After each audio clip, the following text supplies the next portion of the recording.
शेर और मूर्ख गधा। एक घने जंगल में कराल केसर नाम का शेर रहता था। उसके साथ दुसर्क नाम का गीदड़ भी सदा सेवा कार्य के लिए रहा करता था। शेर को एक बार एक मत हाथी से लड़ना पड़ा। तब से उसके शरीर पर कई घाव हो गए थे। एक टांग भी इस लड़ाई में टूट गई थी। इसके लिए एक कदम चलना भी कठिन हो गया था। जंगल में पशुओं का शिकार करना उसकी शक्ति से बाहर था। शिकार के बिना पेट नहीं भरता था। शेर और गीदड़ दोनों भूख से व्याकुल थे। एक दिन शेर ने गीदड़ से कहा, तू किसी शिकार की खोज कर के यहाँ ले आ। मैं पास में आए पशु को मार डालूँगा, फिर हम दोनों भर पेट खाना खाएंगे। गीदड़ शिकार की खोज में पास के गांव में गया। वहाँ उसने तालाब के किनारे लंबकर्ण नाम के गधे को हरी हरी घास की कोपलें खाते देखा। उसके पास जाकर बोला, मामा नमस्कार, बड़े दिनों बाद दिखाई दिए हो, इतने दुबले कैसे हो गए?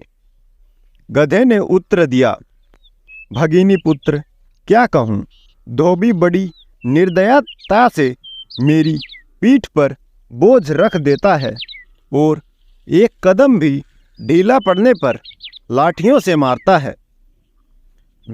घास मुट्ठी भर भी नहीं देता। समय मुझे यहाँ आकर मिट्टी मिली घास के तिनके खाने पड़ते हैं, इसलिए दुबला होता जा रहा हूँ। गीदड़ बोला, मामा यही बात है तो मैं तुझे एक ऐसी जगह बतला सकता हूँ जहाँ मर्तकर्ण मणि के समान स्वच्छ हरी घास के मैदान हैं। निर्मल जल का जलाशय भी पास ही है। वहाँ आओ और हंसते गाते जीवन व्यतीत करो।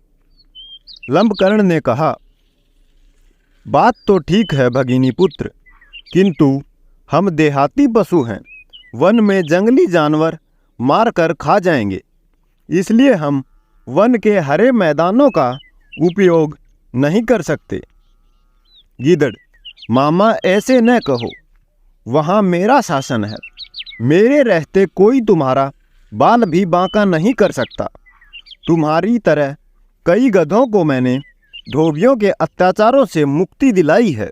इस समय भी वहाँ 3 गधेड़ियाँ हैं जो जवान हो चुकी हैं।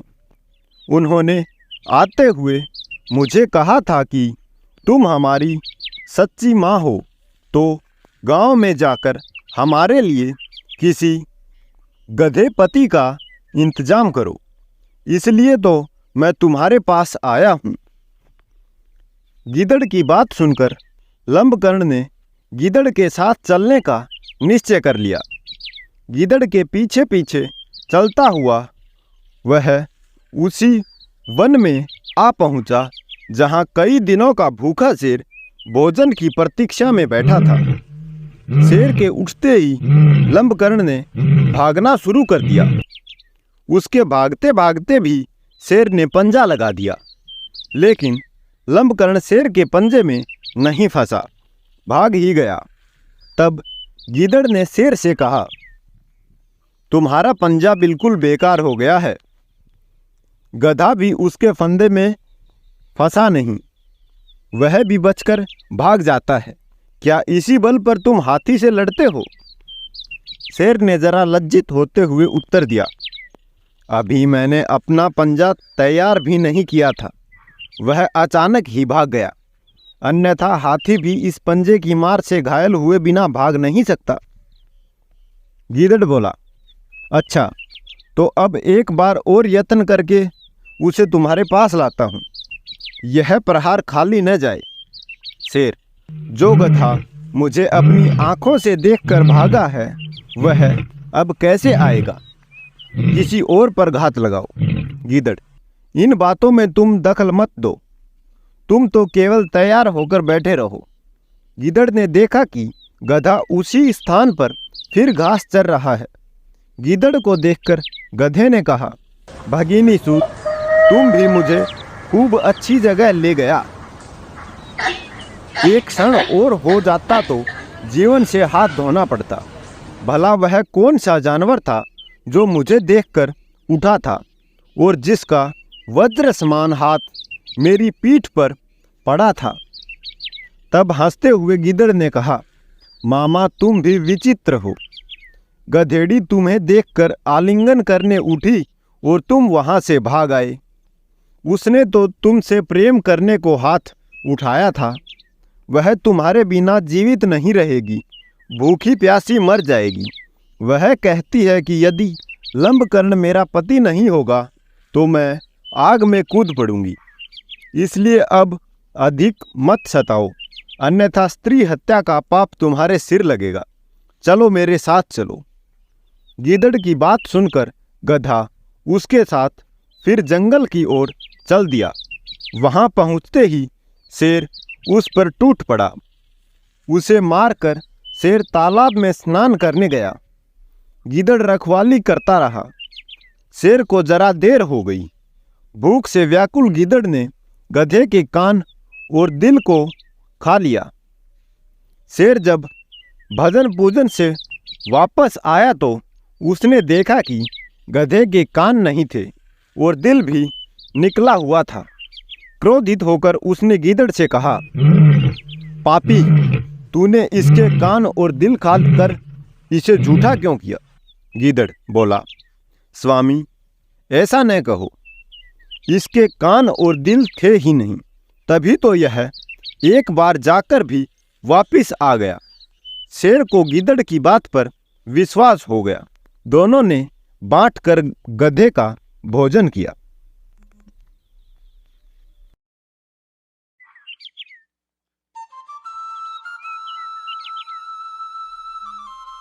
शेर और मूर्ख गधा। एक घने जंगल में कराल केसर नाम का शेर रहता था। उसके साथ दुसर्क नाम का गीदड़ भी सदा सेवा कार्य के लिए रहा करता था। शेर को एक बार एक मत हाथी से लड़ना पड़ा। तब से उसके शरीर पर कई घाव हो गए थे। एक टांग भी इस लड़ाई में टूट गई थी। इसके लिए एक कदम चलना भी कठिन हो गया था। जंगल में पशुओं का शिकार करना उसकी शक्ति से बाहर था। शिकार के बिना पेट नहीं भरता था। शेर और गीदड़ दोनों भूख से व्याकुल थे। एक दिन शेर ने गीदड़ से कहा, तू किसी शिकार की खोज कर के यहाँ ले आ, मैं पास में आए पशु को मार डालूंगा, फिर हम दोनों भर पेट खाना खाएंगे। गीदड़ शिकार की खोज में पास के गांव में गया। वहां उसने तालाब के किनारे लंबकर्ण नाम के गधे को हरी हरी घास की कोपलें खाते देखा। उसके पास जाकर बोला, मामा नमस्कार, बड़े दिनों बाद दिखाई दिए हो, इतने दुबले कैसे हो गए? गधे ने उत्तर दिया, भगिनी पुत्र, क्या कहूँ, धोबी बड़ी निर्दयता से मेरी पीठ पर बोझ रख देता है और एक कदम भी ढीला पड़ने पर लाठियों से मारता है। घास मुट्ठी भर भी नहीं देता। समय मुझे यहाँ आकर मिट्टी मिली घास के तिनके खाने पड़ते हैं, इसलिए दुबला होता जा रहा हूँ। गीदड़ बोला, मामा, यही बात है तो मैं तुझे एक ऐसी जगह बतला सकता हूँ जहाँ मर्तकर्ण मणि के समान स्वच्छ हरी घास के मैदान हैं। निर्मल जल का जलाशय भी पास ही है। वहाँ आओ और हंसते गाते जीवन व्यतीत करो। लंबकर्ण ने कहा, बात तो ठीक है भगिनी पुत्र, किंतु हम देहाती पशु हैं, वन में जंगली जानवर मार कर खा जाएंगे, इसलिए हम वन के हरे मैदानों का उपयोग नहीं कर सकते। गीदड़ मामा ऐसे न कहो, वहाँ मेरा शासन है। मेरे रहते कोई तुम्हारा बाल भी बांका नहीं कर सकता।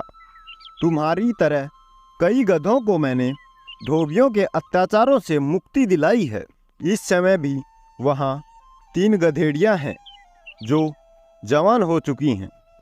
उन्होंने आते हुए मुझे कहा था कि तुम हमारी सच्ची माँ हो तो गांव में जाकर हमारे लिए किसी गधे पति का इंतजाम करो।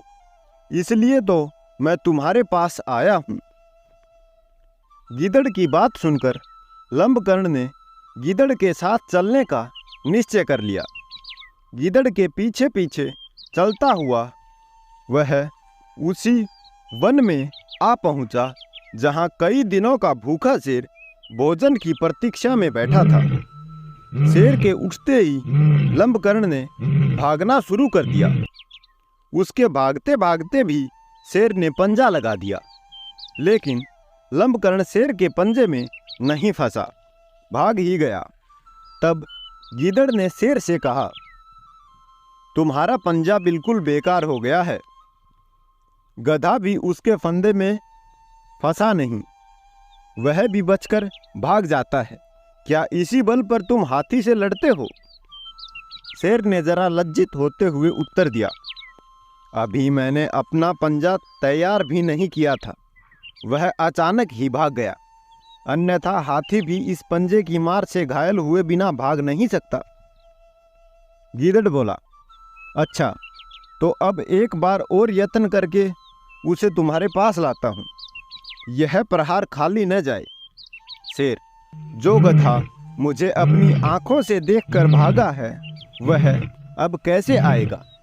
किसी और पर घात लगाओ। गीदड़, इन बातों में तुम दखल मत दो, तुम तो केवल तैयार होकर बैठे रहो। गीदड़ ने देखा कि गधा उसी स्थान पर फिर घास चर रहा है। गीदड़ को देखकर गधे ने कहा, भगिनी सूत, तुम भी मुझे खूब अच्छी जगह ले गया। एक क्षण और हो जाता तो जीवन से हाथ धोना पड़ता। भला वह कौन सा जानवर था जो मुझे देखकर उठा था और जिसका वज्र समान हाथ मेरी पीठ पर पड़ा था? तब हंसते हुए गीदड़ ने कहा, मामा तुम भी विचित्र हो। गधेड़ी तुम्हें देखकर आलिंगन करने उठी और तुम वहां से भाग आए। उसने तो तुमसे प्रेम करने को हाथ उठाया था। वह तुम्हारे बिना जीवित नहीं रहेगी, भूखी प्यासी मर जाएगी। वह कहती है कि यदि लंबकर्ण मेरा पति नहीं होगा तो मैं आग में कूद पड़ूंगी। इसलिए अब अधिक मत सताओ, अन्यथा स्त्री हत्या का पाप तुम्हारे सिर लगेगा। चलो मेरे साथ चलो। गीदड़ की बात सुनकर गधा उसके साथ फिर जंगल की ओर चल दिया। वहां पहुंचते ही शेर उस पर टूट पड़ा। उसे मारकर शेर तालाब में स्नान करने गया। गीदड़ रखवाली करता रहा। शेर को जरा देर हो गई। भूख से व्याकुल गीदड़ ने गधे के कान और दिल को खा लिया। शेर जब भजन पूजन से वापस आया तो उसने देखा कि गधे के कान नहीं थे और दिल भी निकला हुआ था। क्रोधित होकर उसने गीदड़ से कहा, पापी, तूने इसके कान और दिल खा कर इसे झूठा क्यों किया? गीदड़ बोला, स्वामी, ऐसा न कहो, इसके कान और दिल थे ही नहीं, तभी तो यह एक बार जाकर भी वापिस आ गया। शेर को गीदड़ की बात पर विश्वास हो गया। दोनों ने बांट कर गधे का भोजन किया।